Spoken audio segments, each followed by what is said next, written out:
Was clicking the wrong thing. I want to make sure that people understand this. Even after making the county commissioners and the head of the CSP and Ms. Pickens aware that they're using anti-American communist symbolism on their county-funded, their taxpayer-funded invitation and their taxpayer-funded website, they did not remove it. I thought they did. I was clicking the wrong thing. So I said, do you think that it's wise to use communist symbolism on county websites and documents associated with mass murder? See, these symbols are associated with mass murder and ethnic cleansing, including the ethnic cleansing of Ukrainians in the Holodomor by the Soviet forces, as well as with the communist regimes of China, Cuba, Nicaragua, Vietnam, etc., particularly as the USA is potentially on the precipice of war with the Russian Federation, which seems to be attempting to revive national pride through the use of these very same types of symbols. Also, WTF does walking while black have to do with the CSP principles regarding mental health? That's really more of a criminal justice issue. So here is their use. As you can see in the center here, it's a very clear communist symbol, okay? Here you will see the communist symbol used by the Marxist group, the admittedly Marxist group, Black Lives Matter, which was founded by, Marxists, basically, who claim to be trained Marxists, LGBTQIAP plus trained Marxists. And then you have Antifa, which is, of course, an anarchist terrorist group. Unfortunately, they're not registered as a terrorist group, but BLM and Antifa had spent quite a while setting our cities on fire. And then you have the CCCP, also known as the Communist Party of the Soviet Union, and the Jewish Defense League, a hyper-Zionist, hyper-conservative Zionist group that beats up people, including Jewish people, that don't agree with them. Okay, and as I've stated, Zionism and Soviet communism, of course, do have ideological similarities and ideological roots, that they share similar roots. Many of the founders of Israel were indeed the same people that helped get the Soviet Union started. Now let's move on. So what happened is I was actually clicking the wrong thing. I should have been clicking meetings. And I believe it was not community events. Was it CSP committee, was it? Let's see. It's here somewhere. Yes. Community support program of Bucks County's Unified Committee in person and Zoom. You will notice they kept the same anti-American communist fist that is utilized by BLM and Antifa and the Communist Party of the Soviet Union, all of whom are avowed anti-American, anti-law enforcement, and pro-anarchist movements, with the exception of the Soviet Union, who's not pro-anarchist. But the point is they're anti-American and anti-American law enforcement and anti-American. Okay, and this is being paid for by your tax dollars as a Bucks County resident, and is being promoted at county-funded meetings. Okay, you are promoting an agenda that is against America for the county. So this is from the channel Medicating Normal, and this is about this gentleman's some personal stories about the harm psychiatric drugs, the same psychiatric drugs that are dished out by Lenape Valley, cause the public. As I said, Lenape Valley wants to basically get to exploit the public from birth to death. And here we go. Okay, this is the trailer for Medicating Normal.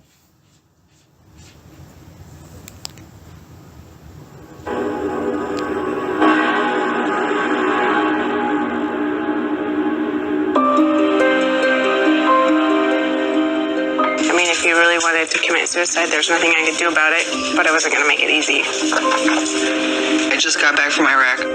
I used to drive her daughter to school, and I just had the worst thoughts. The school's going to blow up. All the kids would be dead. Oh my God, am I going to be the one that does it? She came into our bedroom. She was shaking. She said, the hallucination touched me and asked me to come into the kitchen so I could hurt myself. I genuinely thought that there were people here in the room. I knew that they weren't there, but they were there, and I couldn't explain that away. And he prescribed me this drug, lorazepam. I took it for 6 years. And you took lorazepam for 6 years? 6.5 years. The package insert from the manufacturer clearly states lorazepam is only for short-term use, maybe 2 to 4 weeks. Dave told me probably on our third or fourth date that he was on medication for depression and ADHD. I went to the psychiatrist and said, this stuff isn't for me. I need to get off it. I think the drug is my problem. That's really when shit hit the fan. There are uppers and downers, and every time they go in, it's their deteriorating mental condition instead of somebody saying your drug may be your problem. I had brain zap. I had tremors. I had severe night sweats. In 1980, the American Psychiatric Association adopted a disease model and began to tell that story to the American public. You know who was so happy with that story? The pharmaceutical industry. Which now wants to diseaseify every single experience because they want to sell their pills to treat it. So now we believe in magic bullets. Pretty soon we're going to be having magic bullets for everything. I want you to understand that there is a gentleman from Johnson & Johnson, a former policymaker for Johnson & Johnson that sits on the board of Lenape Valley. There is also a person that works for Charles River Laboratories, an organization that has been cited by the federal government as stealing millions of dollars from the taxpayers, as well as committing innumerable counts of animal cruelty. And I think that that's important that people know that these are the people that are running the policy of Lenape Valley. You are not able to be around soldiers and no weapons. You have PTSD now. Just take this medicine, it'll make you feel better. People come home from war and they're frequently grieving and suffering tremendously, but none of that's pathology. It's grief. We lost a 50-something-year-old woman whose doctor cold turkeyed her off of Clonopin, and she walked in front of a train because she couldn't deal with it anymore. One of the things that's happened in our culture is that normal has been confused by marketers of all kinds with comfortable. And if you're uncomfortable in any way, there's something wrong. And so now I'm like, it was not me. It was their fucking drugs. Before I start about informed consent, I want to talk briefly about my experience in mental health. One of the things that they make you do in mental health, if somebody is suicidal, they make you contract for safety. Now, everybody knows that a person that's not in their right state of mind cannot legally sign a document that's going to absolve the person that had them sign it from anything. And that was always a problem. And the thing is, if you're a psychiatrist and you're agreeing that the person is not in their right state of mind, it's almost not possible to give informed consent to a patient. You can't inform somebody that you're claiming is out of sorts with reality. But let's see what this gentleman says here, so that I want this professional to say it.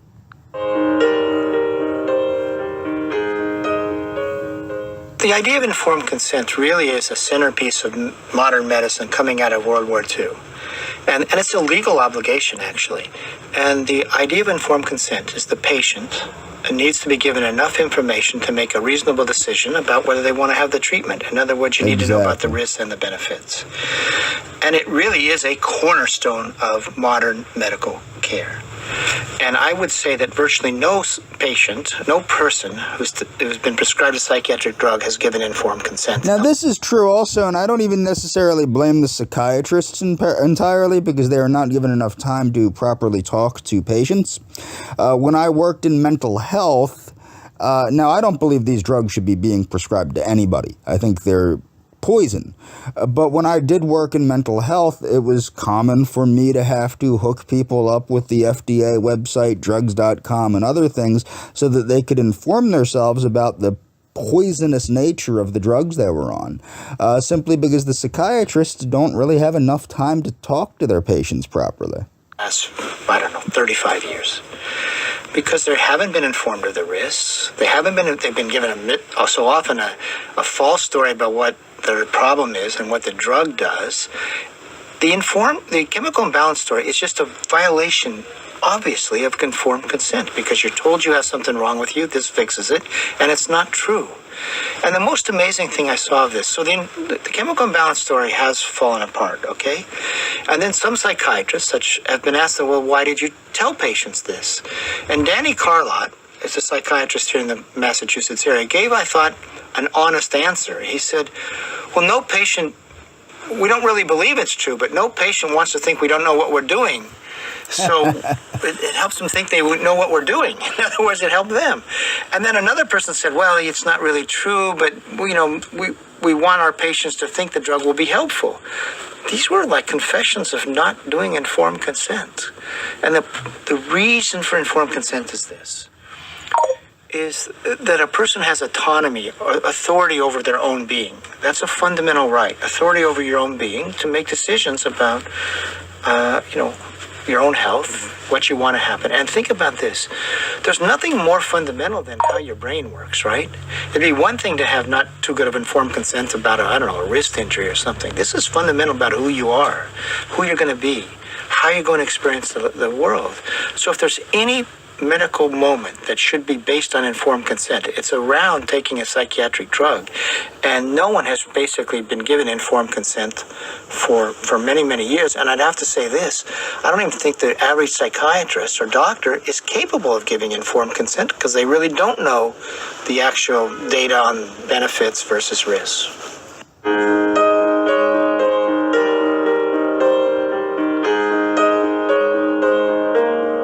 Now, that actually is true. When I got released from the one hospital I was in where I was put on the Seroquel, which did result in the autonomic dysfunction I was having severe issues from it, and I had to abruptly stop taking it. And then when I finally got to an outpatient psychiatrist about 2 weeks later, I explained to him, well, his exact words were, "You're not taking it still, are you?"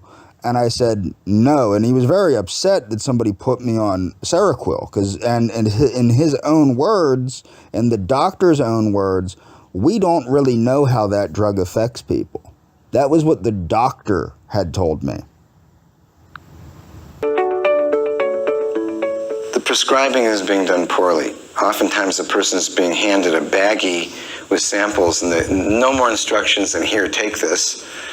Certainly, I never hear of patients being warned about the important side effects. The drugs have been definitely shown to cause people to kill themselves. There's a black box warning for these drugs on suicide, particularly in young adults. Important side effects. The drugs have been definitely shown to cause people to kill themselves. There's a black box warning for these drugs on suicide. There's a black box warning for these drugs on suicide, particularly in young adults. So I'll see people come into the practice. They've never been warned ever about that possibility.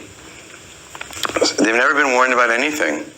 Never been warned about suicide, sexual side effects, or easy bruising and yawning, some of the common symptoms that aren't so life-threatening. Now, a lot of times what people are told, and I know this for a fact, both on a personal level and working in mental health, a lot of times what they're told when they do complain about side effects, whether it's sexual dysfunction or whether it's suicidal thoughts, or regardless of what it is, a lot of times the psychiatrist will tell the patient that they have to get used to the medication.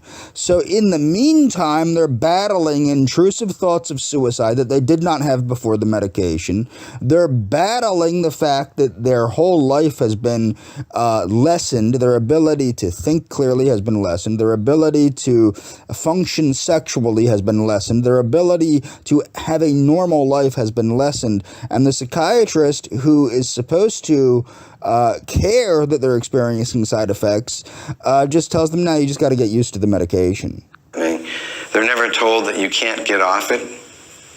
You may not be able to stop it when you want to stop it. Now, what is funny, funny, what a lot of patients are told is that you can't get off it, not because it causes a physical addiction, which is the reality, but because you need it. Now, in case you're wondering, these psychiatric drugs are not nutrients. Nobody ever developed an illness from a lack of Ritalin, a lack of Seroquel, a lack of Paxil, a lack of Prozac. These are not nutrients. These are drugs. These are not things that naturally occur in the body. So when somebody is telling you that you need these drugs and that's why it's worse if you come off, that's a lie. It's withdrawal. It's a chemical withdrawal from a chemical dependency. May have permanent sexual dysfunction. They're just handed out. And this is not just limited to this category of drug, but when you think about how widely spread these are. Snap your W-2 and file your simple tax return for... Informed consent would be, if I'm a patient, then I would be receiving from the person who is recommending or prescribing a treatment to me, they would tell me the minimum necessary information in my language that I need to know in order to make a decision about how this treatment is going to help me and how this treatment is going to harm me and what are the options for. Now that's another problem, is you will have psychiatrists using words like dysthymia to describe things to mental health patients that are basically illiterate. They're not giving the information to patients at their level. And that's an issue. That's an issue. Because I used to have to translate things from medicalese into English for a lot of my clients when I worked in mental health. This treatment. What are the options to this treatment? That's informed consent. I need to know in my language how this could help me, how this could hurt me, and what else could I do if I don't want to go for this. And you need to tell me, and you can't pressure me or coerce me to give you my agreement to take this treatment. And I could take as much time as I need to get this information, and I can refuse or stop the process at any time. That's informed consent. I believe that in this field of psychiatry and mental health drugs, rarely do people get informed consent because the stakes are too high for the practitioner to convince you. The practitioner has a stake in you being convinced. I mean, frankly, if people had informed consent regarding psychiatric medications, it's very obvious that nobody would take them because the risks far outweigh the benefits, if there are any benefits. I personally don't know of anybody that has experienced benefits from psychiatric medication. And that includes me as well as people I've worked with in mental health, friends. I mean, a lot of people are on psychiatric medications. I have yet to personally have met one person that has had a benefit from psychiatric medications. And I've met hundreds of people on psychiatric medications. More than they might have a stake if they were an oncologist or if they were an optometrist. And that probably also has a legal origin, which is that legally we do respect more a competent adult's ability to say no to a life-saving treatment. We respect it less when it comes to a psychiatric treatment. We say somehow there's got to be something wrong with you in the first place. In other words, we're going to shift much more to the mental patients the burden of the treatment than we are in the rest of medicine, where at least we provide a measure of autonomy where you could say, I'm sorry, I've thought about this. I know harm can come to me if I don't take your treatment, but I'm going to refuse it. Thank you very much. And the doctor can't call the police and say, would you force him to take that? But in psychiatry, it's not like that. You know, the cards are stacked against you as a patient to begin with. And throughout the whole process, you have less credibility than other patients. So it makes it real hard to get informed consent. It makes it hard to make your voice heard. It makes it hard to make your complaints believed. It makes it hard for you to be credible about anything that you complain about.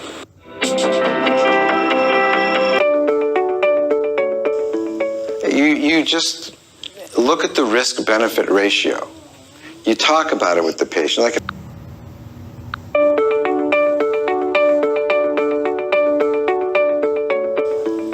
you just look at the risk-benefit ratio. You talk about it with the patient. Like if I'm going to prescribe an SSRI to a new patient who's never been on one, it's going to take me 2 visits. And maybe we'll decide not to use it, in which case my patient is not going to be my recycled patient bringing me income for years, but it's still psychiatry. So what can you offer that person if they decide not to go on it? So that's the wrong question. I mean, so you're saying if you don't give them drugs, then what? I mean, how do you help them? I just tell them don't go, but... Well, the first thing I can do is tell them they don't have a chemical imbalance or something physically wrong with their brain. When people are unhappy, they've been so affected by the media that the one big reason they're coming in for psychiatric help and potentially medications is the fear that they've developed the dreaded chemical imbalance. Just by telling people there's no such thing as a chemical imbalance, you help them. Or a simple question like, how would you expect anyone to be feeling with this kind of a problem? That's really helpful. They go, oh yeah, I'm very average. I wouldn't. Once they know that, they're not so interested in medications. And then, there's psychotherapy, supportive psychotherapy. The best thing for a person with emotional difficulty is emotional support. Unless, in my case, the emotional support is designed to destroy your ability to trust anyone, which is what happened with Lenape Valley. They utilized my therapist to gain my trust and then corrupted her in ways that made her distrust me, be accusatory of me, and judgmental of me. That was the goal there, was to destroy my trust. It was actually utilizing psychotherapy to destroy my ability to trust any other person ever again. And I'm sure she probably would even agree with that. There is also the natural history of untreated depression, that it's going to go away in 6 months whether you do something or nothing, for most people.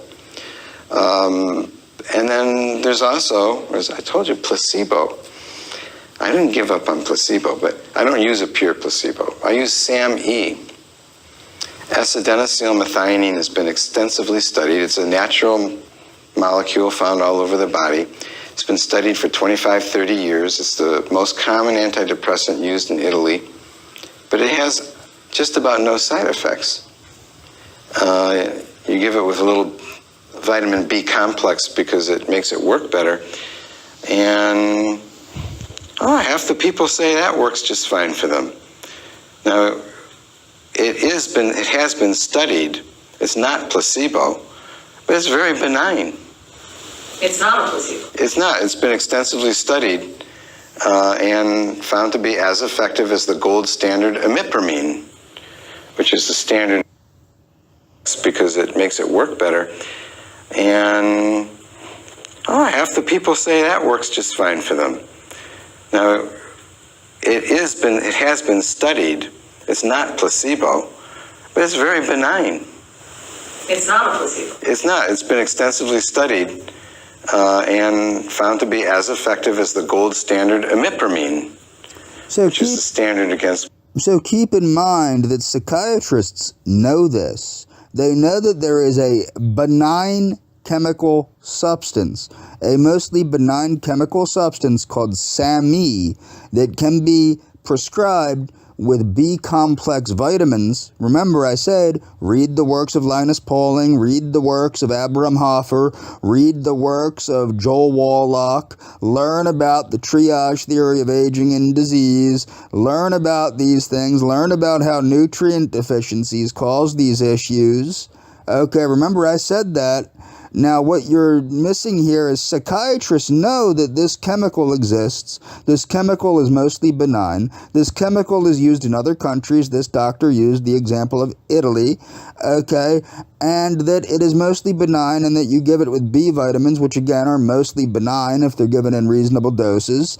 And, you know, it's effective. It's as effective as the gold standard, as he's saying here. All other antidepressants are measured, and it's as effective. Or like St. John's wort, right? Things like that that might help or at least don't hurt. Well, I don't know about that. St. John's wort is an MAO inhibitor. I never worked with it. Oh, really? It is a drug. But and it does have... And this is another thing that people need to understand. Herbal medicines are medicines. A lot of our pharmaceuticals are basically chemical clones or chemical molecular rip-offs of natural substances. And as he's saying, St. John's wort is an MAO inhibitor. A lot of herbal medicines are not particularly safe. Medicines are not nutrients, whether they're herbal or pharmaceutical, and you should keep that in mind. Side effects, but SAMe is really clean. It can hurt your stomach, but it has so few side effects and adverse effects, it's really a worthwhile thing for a person with depression as a first stop. So why aren't more doctors using this? Well, they don't teach it in medical school. All of the education. Now, this is an excuse that people, if you read Dr. Atkins' books, I remember he used to say that in his first book. He said, well, they don't teach about nutrition in medical school. Then by the time you start reading his books on nutrition, and particularly, I believe it was the Dr. Atkins age-defying diet. It might have been the Vitanutrient Solution, or it might have even been his newsletter. But he stated, he's a doctor. He can read research. Why aren't other doctors reading research to make sure that their patients are getting the best treatments available, the best benefit with the least amount of side effect, and where that comes from mostly is nutrition. Courses have financial interests. So I suppose if a supplement company paid enough money, we'd have courses on it, but the medical establishment doesn't work with this sort of stuff.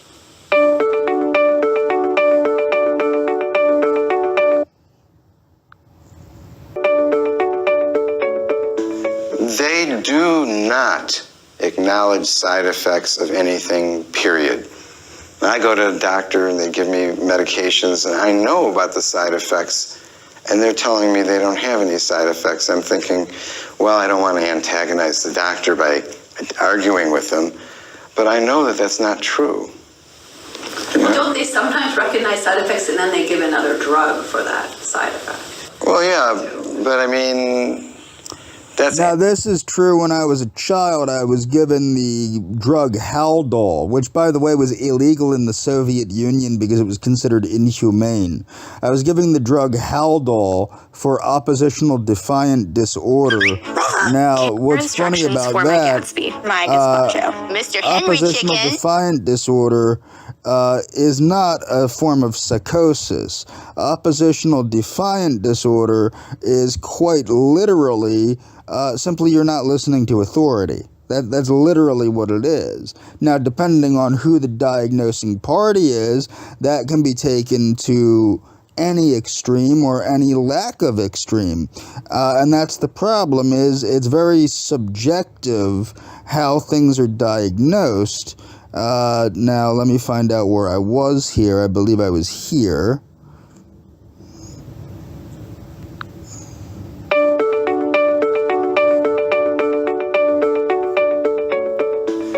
They do not acknowledge side effects of anything, period.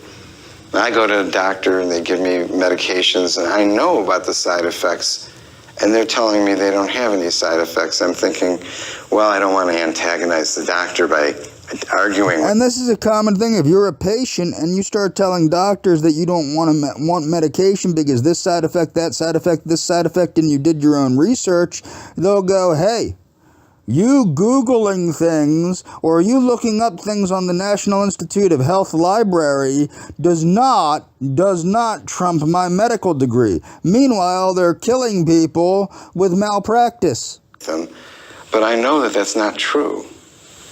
Well, don't they sometimes recognize side effects and then they give another drug for that side effect? Well, yeah, but I mean, that's after you've given the person the drug and they've gotten the side effect. How about informed consent where you know the risks of what you're getting into before you even take the drug? Like, for example, not too long ago, I had an infection and my doctor gave me a prescription for Cipro. Well, I know that that has a problem with tendon rupture, and that problem is worse the more active you are.